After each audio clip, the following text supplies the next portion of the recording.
Hello everyone, welcome back to GGN. This is part 3 for this news report today.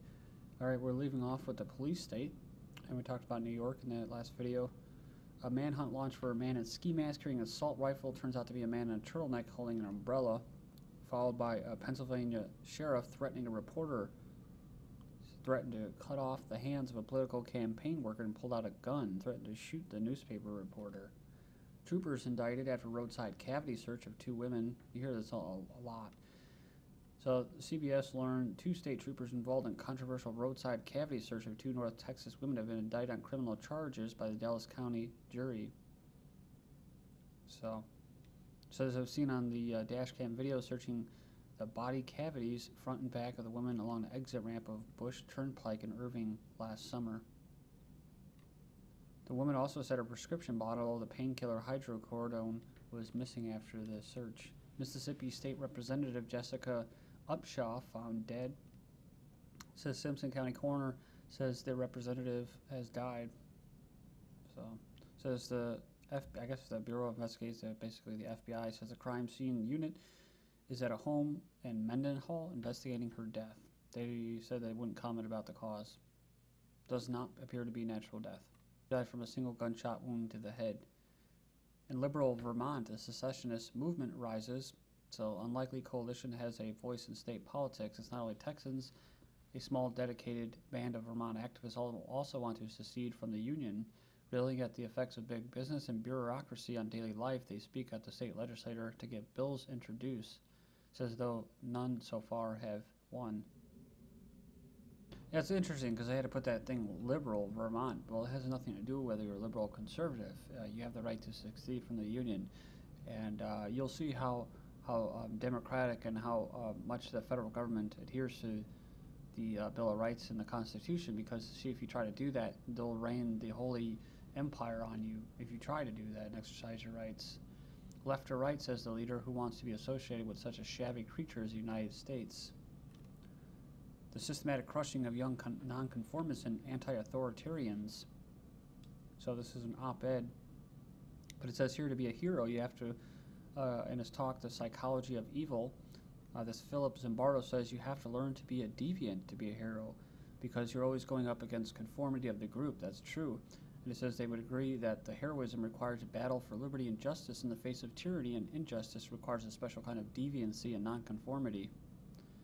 They call it, I guess Martin Luther King called it creative maladjustment.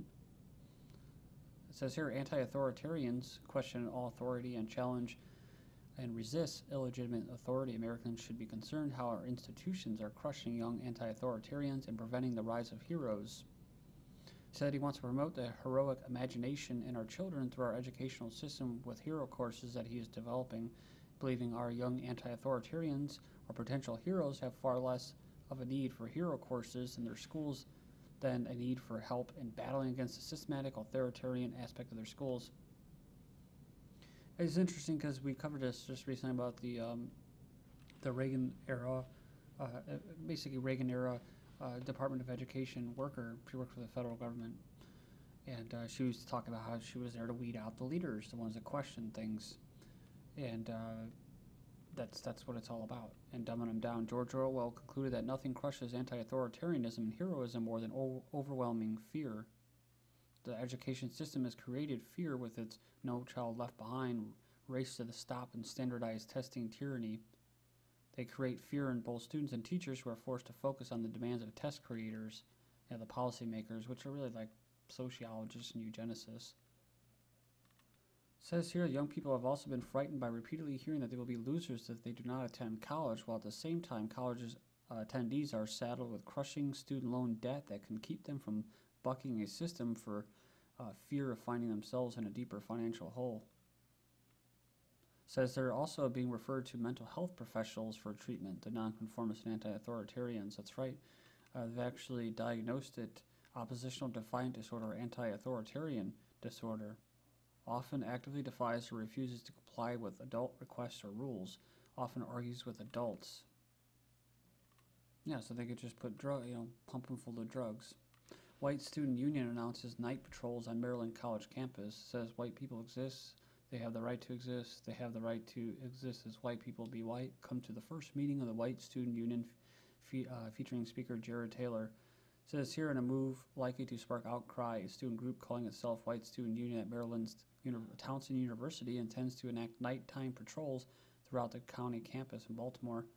While student patrols after hours chaperones are not unheard of at American universities, the fact that the plan has been announced by what is already an infamous whites-only group is certain to not sit well in a city like Baltimore, which boasts a 60% African-American population. The White Student Union president, Mr. Heimbach, it says here, informed the students' paper that the group's patrols would be concerned with on-campus safety walks, and members would be equipped with flashlights. They said none of the patrols would be carrying weapons, and female participants will carry pepper spray and be enrolled in self-defense classes. Says the website states that its mission is to create an avenue for people to participate in political, cultural, and educational and social events to celebrate European heritage. During the fall semester, the Heimbach, the leader or whatever, rented a school meeting room for a lecture he was hosting, How Diversity is Not Strength, with Speaker Jared Taylor, president of New Century Foundation. Says an advocate of racial realism, says a pseudo-scientific system of racial classification advocates segregation. Someone says that, face it, America is a racist country. Like we said, it's tribalism, and yeah, there's some bigots and stuff like that, but you're not necessarily a racist because you want to preserve your, your heritage or your people. And but if you're white, you'll be considered racist. If you're Asian, if you're black, then you're an activist, right? So, and I'm not joking around. This is serious. I mean, you go to other Black Student Union. They can get away with that, right? In universities. The Mexican American Student Confederation, they can get away with that in universities. Asian American Student Union, Strength Through Unity, see? But they're not racist, only if whites do it. But there's no way of saying that without coming out as a racist, because it's not politically correct. So, Cyprus up to 40% theft from bank accounts. Says here that this individual says, I would like to emphasize that none of these measures will affect deposits below 100,000 pounds or euros, Confirmation details are not cut. BBC is going with the following right now. Eurozone banking finance ministers have agreed on a deal for a bailout for Cyprus to prevent its banking system collapsing. They suggest a deal will include a levy on deposits of more than 100,000 euros in Cyprus's two biggest banks. Levy on accounts in Lakai Bank, the country's second biggest, could be as high as 40%. They said that if they raise 5.8 billion euros to qualify, that's what's needed for this 10 billion euro EU bailout and avoid bankruptcy. Banks in Cyprus are to remain closed until Thursday, says the central bank. The finance minister has ordered all of the country's banks to remain closed until Thursday, the country's central bank announced. Just hours before the announcement, late Monday, the central bank said all but two of the country's largest banks would open on Tuesday morning. It could be a sign that the country's banks are even lower on cash than they believed at the end of last week. A bad bank is to be created to deal with uninsured deposits and the lender's badly performing loans. They're saying it's official. Banks in Europe may now seize deposits to cover their gambling losses. As expected, Cyprus and the EU reached a new late-night bailout deal last night that will reduce the chances that Cyprus's financial system and economy will completely implode. So deposits under 100,000 euros will be protected. So it says now small depositors in European banks can breathe more easily, but deposits over 100,000 euros will be seized and subjected to an as yet undetermined haircut, with the confiscated money going to the bailout, the gambling losses, the aforementioned reckless idiots who run some of Cyprus's banks.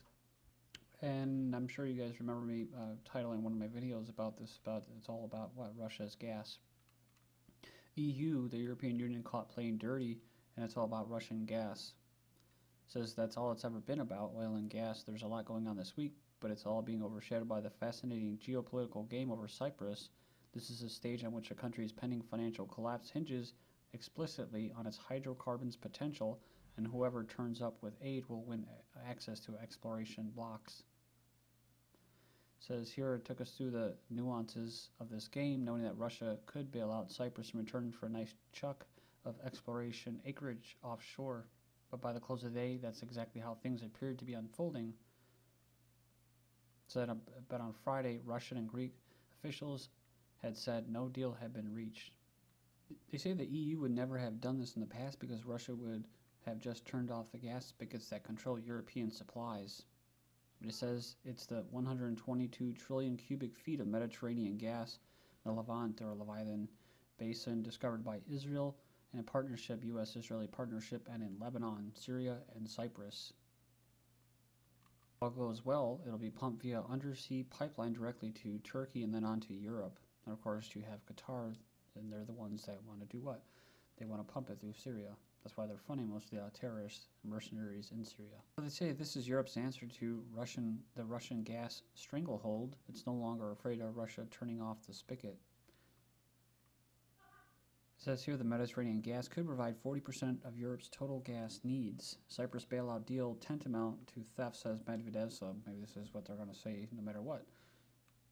It says the stealing of what has already been stolen continues, says Russian Prime Minister. He's referring to this recent deal of mainly the lenders of the European Central Bank, the IMF, and the European Union.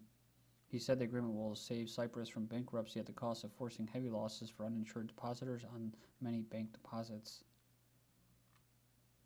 Russian citizens hold as much as 20 billion euros. So, like we said, 40% of those deposits will be taxed on people that have over 100,000 euros in the two biggest banks. So, troubled Cyprus prompts Medvedev to create Russia's own offshore zone. While some Russian businesses are feeling the pinch in Cyprus, Prime Minister Medvedev has voiced the idea of offshore zones in Russia at a regular meeting of the government.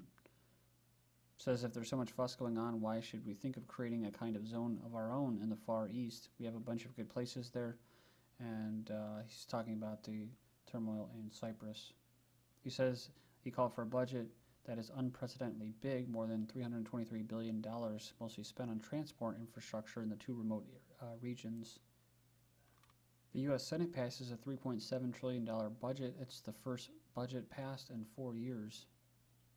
It was passed 50 to 49, and it includes passage of tax increases and trimming spending. Senate approves internet sales tax by 3-to-1 margin. The Senate voted yesterday to approve the concept of an internet sales tax by an overwhelmingly 75 to 24 margin. It was symbolic and mostly non-binding, but it has support for some to bypass the committee process. They call it the Marketplace Fairness Act. Okay, and then we have America split in two, 5 ugly extremes of inequality. It says start off with the Koch brothers as an example. Their investments grew by $6 billion in 1 year, which is $3 million per hour based on a 40-hour work week. It says some of the money is used to try to kill renewable energy standards around the country. Their income portrays in a society measured by economic status as a million times more valuable than the restaurant server who cheers up our lunch hours while hoping to make enough in tips to pay the bills. It says a comparison with large corporations for CEOs and minimum wage workers, the difference is $5,000 per hour versus $7.25 per hour. A single top income could buy housing for every homeless person in the United States. And it says the poorest 40% of Americans have no wealth, saying that in 1983 the poorest 47% have $15,000 per family. That's 2.5% of the nation's wealth. Now 40% of America owned 0% of the nation's wealth, and that their debt exceeded their assets.